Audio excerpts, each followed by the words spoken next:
তাড়াহুড়ো করে যাচ্ছি কোথায়? হাই, কেমন আছো তোমরা সবাই? তো আমরা করছিলাম ভিডিও শুট, তার মধ্যেই রিয়ার ফোনে একটা ফোন আসে, আর ফোনটা এসেছিল ডেলিভারি বয়। কিন্তু রিয়া কি অর্ডার করেছে আমি তো খুবই এক্সাইটেড দেখার জন্য। আচ্ছা, আমার মতো তোমাদেরও ইচ্ছা করছে না দেখতে?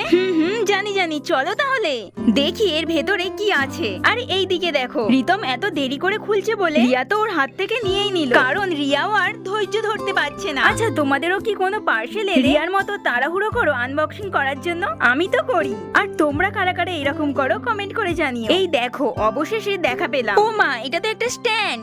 এইটা আমাদের ভিডিও শুটের জন্য খুবই দরকার ছিল, আর এইটা এতটা বড় ছিল শেষে তো আমরা লাফাতে আরম্ভ করে দিয়েছিলাম এইটা দেখার জন্য যে কে কতটা লম্বা। আমি আর রিয়া তো লাফিয়েও হাত পেলাম না, কিন্তু রিতম হাত পেয়ে গেছিল। তো আমরা অনেকই মজা করছিলাম। আর হ্যাঁ, তোমাদের ভিডিওটা কেমন লাগলো অবশ্যই জানিও। দেখা হচ্ছে নেক্সট ভিডিওতে। টাটা সবাইকে।